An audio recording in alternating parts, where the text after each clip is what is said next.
Welcome to the Outdoor Biz Podcast, where each Tuesday, your host, Rick Sayes, gathers around the mic with outdoor industry entrepreneurs, brand leaders, founders, and enthusiasts to share stories from the backcountry, the startup files, and the retail aisles. Rick's guests offer actionable advice to land your ideal industry gig, grow your outdoor career, or plan your next big adventure. Subscribe wherever you get your podcasts so you don't miss a single episode. And now, here's Rick. Welcome back, everyone. Today on episode 354 of the Outdoor Biz Podcast, I'm joined by Rachel Dodds, the Director of Sustaining Tourism, a boutique consulting firm. A dynamic self-starter with over 25 years international experience across a wide spectrum of the tourism industry, Dr. Dodds has worked with hotels, large and small tour operators, tourism planners, sustainable tourism management, and more. Rachel also has two specialties within the tourism industry: sustainable, responsible, regenerative tourism consulting and speaking engagements. And we're going to get into all that and more. Welcome to the show, Rachel. Thanks for having me. Yeah, this is going to be an interesting conversation. Travel tourism. I look forward to learning more about how you got into that and all the good things you're up to. You're a busy woman. Well, busy hands. What do they say? Idle hands make light work, or something? Busy hands make light work, something like that. Something like that. That's right. Yeah, exactly. So tell us how you were inspired to travel. Did you travel a lot as a kid? Where'd that come from? Yeah, I have to thank my parents. They were immigrants to Canada from the UK, and they took me back to the UK quite a lot when I was a kid. And my dad thought that I would learn, all of us, my brother and my sister included, would learn a lot from travel. So they were great. We went to all sorts of places when we were younger, sometimes with him for work. And we, I spent most of my summers as a kid camping across the Western Canadian provinces and also the Western states. It was great. It's great. Yeah, man. How great was that? That'd be fabulous. I bet that was really fun.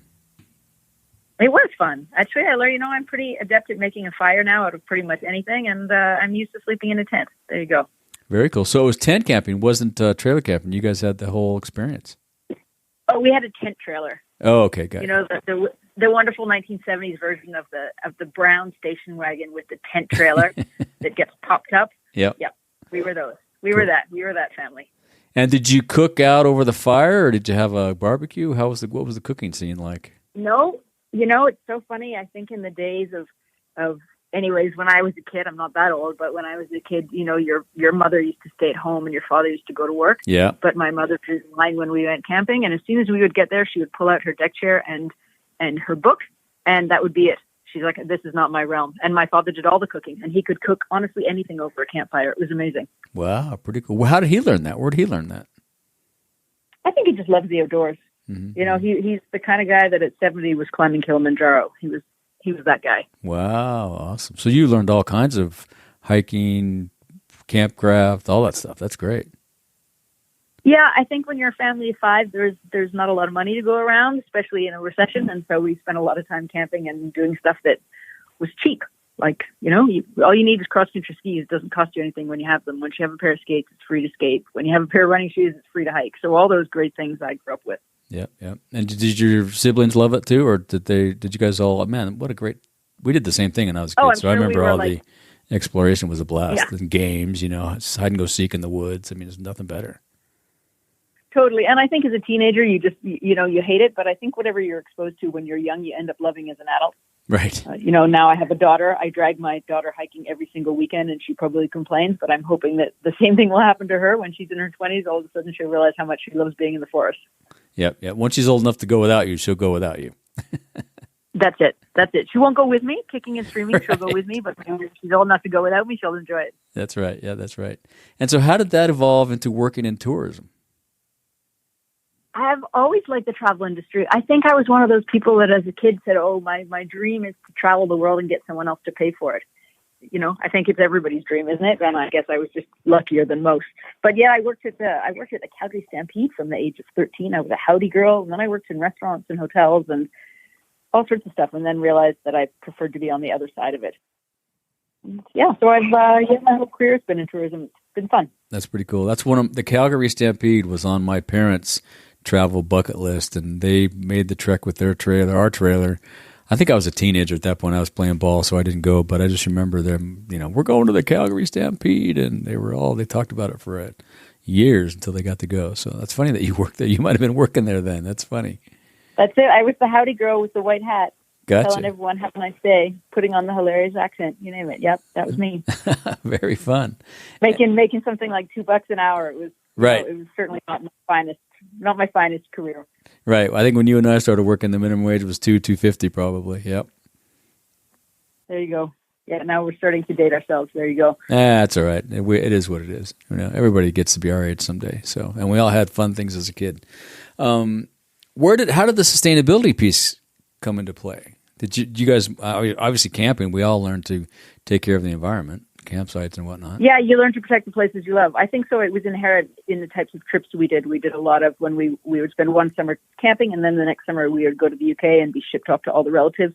But there was a lot of just respecting things. I remember being a kid and having to learn to order my father coffee. But, con el leche muy, muy caliente, things like that. And he said, don't forget you're always a guest in someone else's country. And I think that just really stuck with me. But I remember walking down a beach once on my birthday, and I saw raw sewage going down the beach, and I was horrified. And my dad said at that time, I was pretty young, I think I was maybe 13 or 14, and he said, you can choose to be part of the problem or part of the solution. And I think that really just stuck with me, that I'm fascinated by garbage. I'm horrified by what's happening in the climate. And I don't know, I guess I was lucky enough to be able to make my career into something that you can do something about it. Yeah, that's very cool. cool. Anyways. Yeah, that's very cool. Where did you go in the UK? Oh, everywhere. I had family in London. My father's from Newcastle. My mother's from the middle, around Harrogate and Leeds. So I know it well. Did you camp over there too? No, we never camped over there. Interestingly, I don't think I ever stayed in a hotel. I don't think until I was in my 30s in the UK. I went back to live there for 5 years, and I did my PhD there, and I still love it. But a UK passport used to be something to be reckoned with. No longer, unfortunately, after Brexit. But it was it was the best gift my parents could have given me 2 passports. Yeah, that's pretty cool. So you had relatives there you stayed with then, huh? Yeah, I still have lots of relatives. Oh, cool. Nice. Fun. Do you still get over there a lot? Before COVID, I was there at least once or twice a year. Okay. Yeah. Good for you. And when did you start your consulting business? How long has that been going? It's been going just over 20 years now. Wow. I moved back from Australia to Canada, and I thought I wanted to be a consultant. And it's not always so rosy. I think consultancy sometimes is a bit of a dirty word. Right. But I just love the idea of it. And I think I took out every consultant across the whole country in Canada and asked them for coffee and to give me some advice. And that networking eventually, got me a day here and a day there, or subcontracted under people. And I still most of the time subcontract to other people. I'm still sort of a one-man show, and I'll build teams, but usually I prefer to work with other people. I think it's because I hate the admin. I just really like getting my hands dirty. Yeah. Yeah, these days that administration back-end stuff can be daunting, to say the least. Yeah, I think when I started out consulting, I wrote a lot of proposals. A lot, like thousands of proposals, and you'd get maybe one. And I think you have to kind of figure out what it is that you're good at. And it wasn't a very sustainable career for me because I was writing so many proposals, not getting that much work. And that's why when I got offered a job as an academic, I took that to pay the bills. And then the consulting is what I do on the side. Yeah, good balance. Yeah, that's a good balance. Yeah. So a lot of listeners think about starting their own gig. Tell us about your early days consulting and writing proposals. Sounds like that was the big part of it. Did you work? How big were some of the teams that you put together? In the beginning, I thought it would be a really good idea to be an affiliate with lots of different people. And I feel like that's kind of a tricky thing because you want name recognition when you start. But sometimes you need to also know the people you work with. And I kind of, in the beginning, I was involved in a couple projects with people I just didn't know very well, and that's tough, right? You need to be able to trust the people you work with. So I had a few hiccups in the beginning, and now I'm much clearer. If somebody asks me to put my name on a proposal, I get it in writing on how many days I'm going to get up front. Whereas before, I used to just aimlessly do it. Another thing is whenever I worked in any developing country, or any country actually outside of pretty much the States or Canada, I would get a deposit before I went down there because I got burned. I remember going to Guatemala and then them deciding that they didn't want to pay me. And you don't really have much of a leg to stand on when you're already there. So those kinds of things were good lessons learned. Yeah, that's smart. Yeah. So these days you do consulting, writing, speaking, and teaching. Are any of those, do you enjoy any of those more than the others? Well, I just wrote a book for traveling more responsibly with your children. Now that I have a daughter, I thought I should try and give back a little bit. And we're giving a good percentage of the proceeds to World Animal Protection. So that's really fun. It's called Are We There Yet? Which every parent will recognize that phrase. And I really enjoy that. It's different than academic or consulting writing, but it's been fun. I've had to learn how to market a book. But it's working. I got into the USA Today Reader's Choice nomination for Best Family Travel Present. So awesome. that's Congratulations. That's great. Yeah, I'm not quite sure how that happens. I just feel really lucky and grateful. So we'll see. You got discovered by somebody, or some of your marketing's working, right? Exactly. Either I'm an amazing marketer or I was just extremely lucky, and I'm sure it's the latter. A little of both, I'm sure. Yeah, so I do like the writing. I do like consulting, but I like the writing and training. I do quite a lot of executive training now too. I feel like there's just the need to get people to understand the need for more sustainable tourism, right? Tourism just can't keep growing the way it's growing. We need to change our behaviors. And so that gets me going. I like really fixing problems. So that's cool. So what does what does some of your training look like? Or what kind of things do you train them on? Well, sometimes I'll do workshops on what actually is sustainable tourism, like down to sort of the 101, what do all these millions of definitions that we keep putting out are. And I think that it's confusing for general travelers as well as the industry. They're like, what definition is it? Is it responsible? Is it sustainable? Is it slow? Is it regenerative? Oh my goodness, just tell me what I need to do, which I think is perfectly valid. And sometimes I'll go in and I'll audit companies or destinations and give them sort of a ballpark about what they're doing well and what they could improve on. That's pretty fun. But I also think it has to be manageable chunks, right? People are busy and it has to be appealing to them. So it's a little bit psychological, because some people are motivated by money, some people are motivated by legacy, and some people are motivated because it's the right thing to do. Whereas other people are motivated because you have to figure out what makes people tick. Right. And do you work with groups that have, like big sales teams that travel, or what kind of folks do you work with? Businesses, individuals, all the above? Yeah, I work a lot with, I run a startup too, in my spare time. Yeah, I was going to say, why do you do that? Yeah, so I work a lot with destination marketing organizations for that, helping them improve their data collection processes. And I'm not a data person, but there's definitely a need to benchmark and to understand where you are in order to improve. And so that a lot of that comes from data. So we have a company called Clever Places that helps with that. But for training, a lot of it is government, a lot of it is industry. I'm doing more and more speaking engagements. So I've got one in Switzerland coming up, and sadly I have one on Zoom for the Philippines, which makes me very sad because I would love to go to the Philippines. And I just couldn't make it work. They said, could you come down? And I thought, I can't talk about sustainability and go for a week. That's just not sustainable at all. So I had to say, can I do it over Zoom? But I am sad. Mm-hmm. Well, but good for you to sticking behind your beliefs. I mean, a lot of people, that's one of the things I see in travel today. Everybody just hops on a plane and goes, and they buy the carbon offsets, but but you still got on the plane. I mean, we have to stop getting on the plane or figure out a different way. Yeah, there has to be another way, or we need to stay longer, right? I think that travel can be really a force for good, but if you're going to do it, you got to make sure it's a force for good. And going somewhere for one night or 2 nights is just, it's not.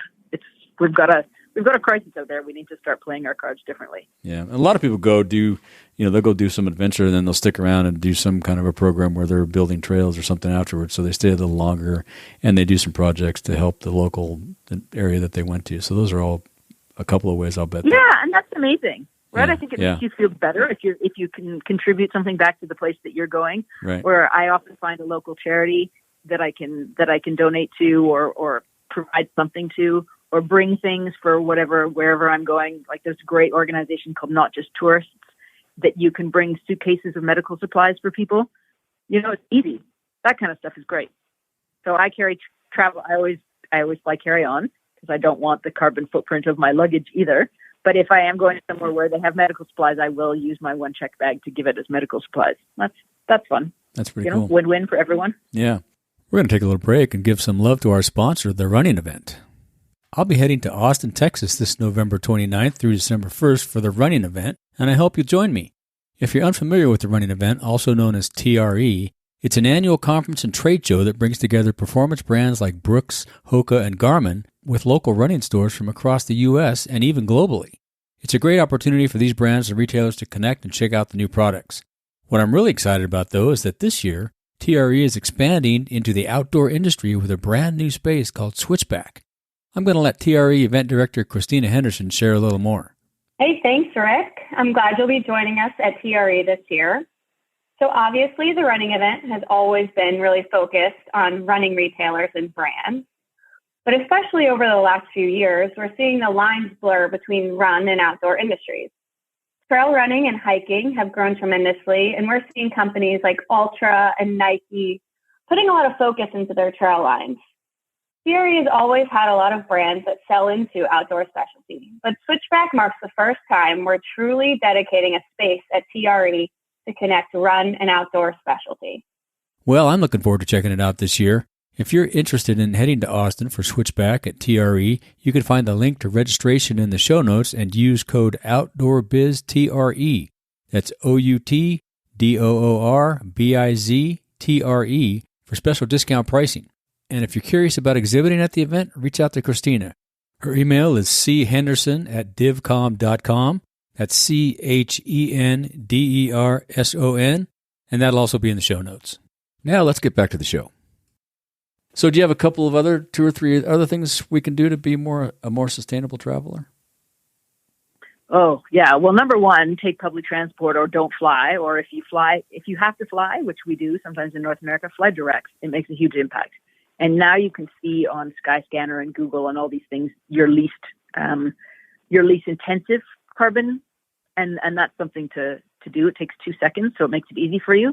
I would say another thing would be to shop local and eat local, and eat less meat. Even just eating one meal of less meat makes a massive impact.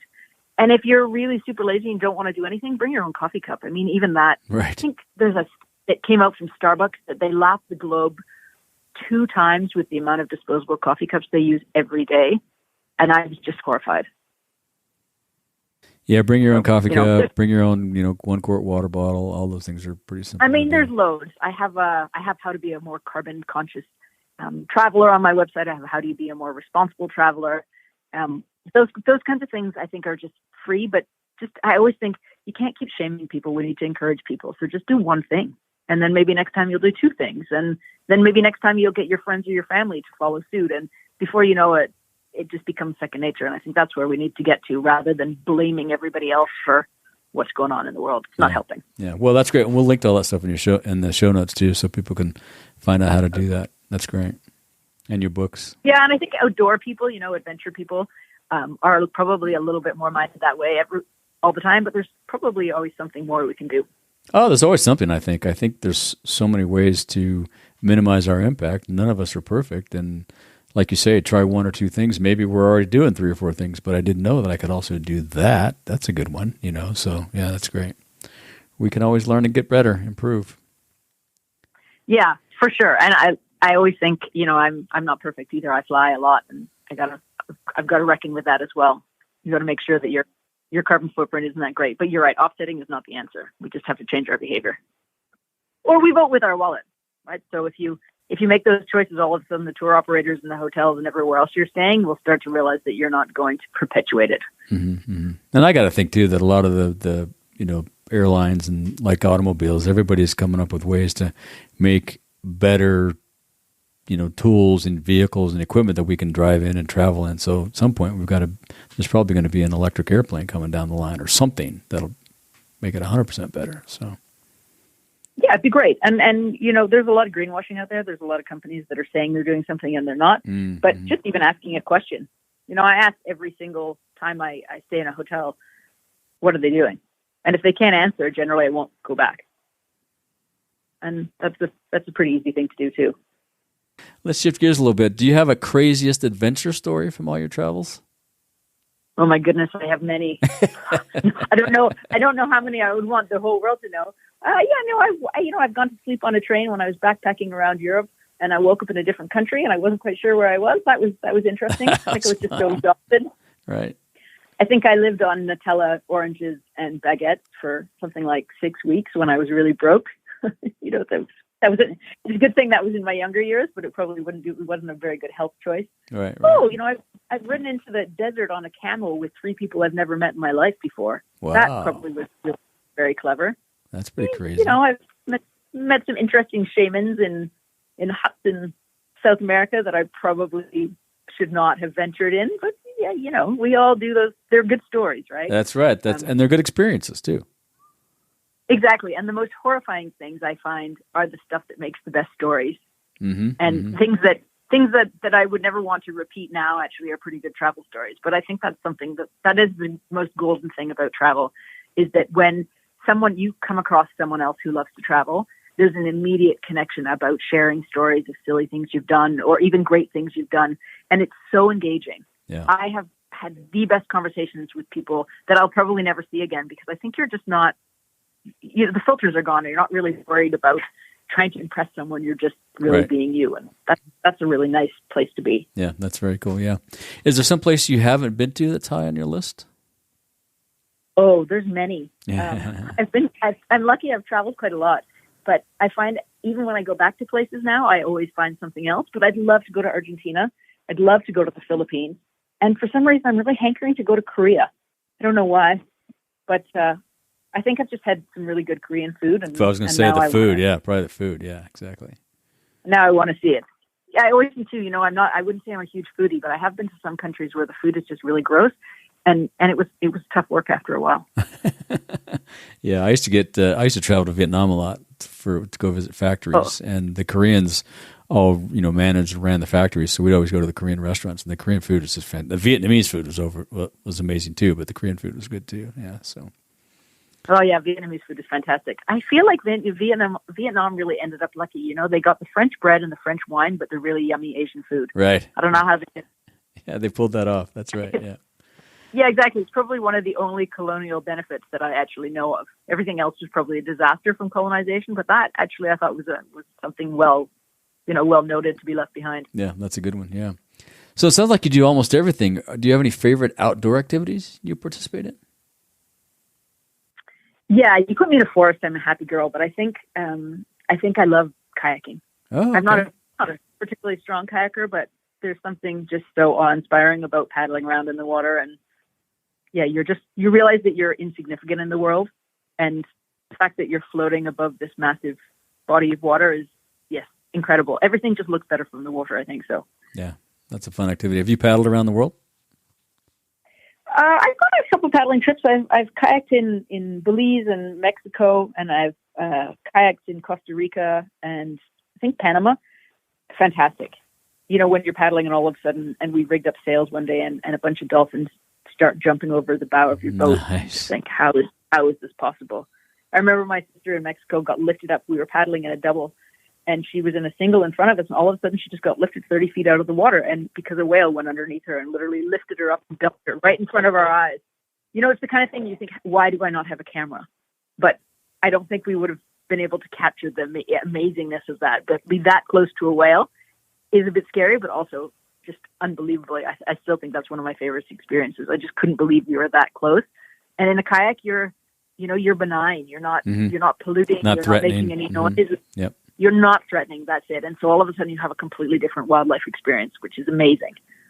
Yeah, that's pretty true. I was paddling down in Baja one time, and there were whales around, and they were pretty close to us. I remember them as being right next to us, but that could be me wanting to sensationalize. No, it was in Baja. It was in Baja, yeah. Baja. And it was right beautiful. near Loreto. It was stunning. It was awesome. Yep. Do you have any suggestions or advice for folks wanting to get into the adventure biz or travel biz? Yeah, I would say figure out what you're good at.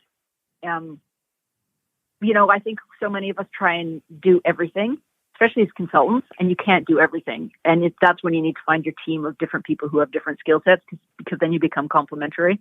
And I would say make sure that you love what you do. My dad told me a long time ago that you spend 80% of your day at work you got to like it.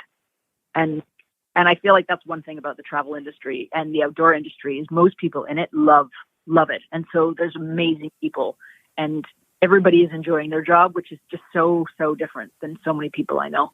Yeah, it's a great community of people. And like you say, wherever you go, if you're with other outdoor adventure folks, you just hit it off. It's amazing. Yeah. Yeah, it's an easy way to strike up conversations. But yes, I feel like we just need to make sure that we define what we're good at. It's so interesting. I was talking to a student today and I said, what do you want to do? And he said, anything. And I said, well, what's your major? He said, marketing. And I said, isn't the first rule of marketing to figure out who your target market is? He said, yeah. And I said, then isn't that the same for your life? Figure out, what your passion is and then try and find a job in it, or at least, figure out what you're good at and then try and find. He's like, that's a good point. And I thought, so interesting. What we learn is not necessarily what we do. Yeah. That's great advice, though. You gave him good advice. That's perfect. Thanks. I got some good advice growing up, too. Yeah, it sounds like it, too. Yeah, that sounds like it. Do you have a favorite piece of outdoor or travel gear under $100 that you travel with you all the time? Or? Yeah, I have two. I have to say, good. I bought a blow-up kayak for under $100, which was amazing. A what? Sorry, bought a what? I bought a blow-up kayak, which was under $100, which was amazing. Okay, cool. Although, you got to be kind of careful because they are pretty buoyant and, you don't want to go out in high winds. But I would say my favorite outdoor purchase is a life straw. I think they're just the most incredible things. I'm sure you know what they are, but just for listeners out there, it is a straw that you can suck up the dirtiest, grossest water in the world or out of a stream, and you don't have to worry about getting giardia because 99.9% of it is clean. And I think it just eliminates the need for water bottles. It eliminates the need for carrying around all sorts of stuff. I mean, I almost got iodine poisoning when I was in Tibet from using so much iodine in the water. Right. And then someone said, why don't you just get a life straw? I thought, oh my goodness, why did I not know about this amazing thing? Yeah, it's great. It's a great piece of equipment. I don't have one, but a lot of people have mentioned that on the show. It's good if you travel around as much as you do. Probably, it's a good thing to have. Yeah, number one, get a life straw. Number two, don't open your mouth in the shower. Right? That's right. That's the one thing we all do. I'd love to see pictures of all of us closing our mouths in the showers. Yeah, I do. But if you're somewhere where the water quality is not great, you keep your mouth closed. Oh in the yeah. shower. Oh yeah. Yeah, it's. We've all been there. Yeah, that's right. As we wrap up, is there anything else you'd like to say or ask of our listeners? Say to? No, I just do one thing to make the world a better place. I feel like we're, we got to focus on the positives, but if everyone contributes to it, it'd be great. And happy to put some stuff in the show notes. Very excited for families to teach your kids about the kind of stuff. My parents taught me to love the outdoors when I was younger and teach me how to be a responsible traveler. And I'd like to do the same thing for everyone else. That's great. One of the reasons I guess I Yeah, no, I appreciate that. Pass it along. Yeah. And where can people find out if they'd like to reach out to you or follow up with you? So they can reach me at, they can just Google my name and they'll find me, which is a little bit horrifying on the internet these days, but they can type in sustainable tourism and my website is called sustainabletourism.net. It'll come up in the first 5. And if they wanted to find out more about traveling more responsibly, they could look up, Are We There Yet? Traveling More Responsibly with Your Children, which is available on Amazon. Perfect. Well, we'll link to that stuff in the show notes too. Well, it's been great catching up with you. I look forward to seeing you at a trade show or a travel event or maybe off the beaten path somewhere someday. Yeah, it would be great. It's fun to sort of dream about where the next adventure is going to be. Yeah, always. So you never know. That's right. So much. Thank you, Rachel. I appreciate it. Thanks for having me on the show. Thank you for joining us on another episode of the Outdoor Biz Podcast. Be sure to visit our website, theoutdoorbizpodcast.com, where you'll find show notes with links to everything we talked about and more. Subscribe wherever you get your podcasts so you don't miss a single episode. And while you're at it, if you found value in this show, we'd appreciate a rating on iTunes. Or spread the word and tell a friend about the show. That would really help us out too. Be sure to tune in every week. And thanks again for listening to the Outdoor Biz Podcast with Rick Sayes.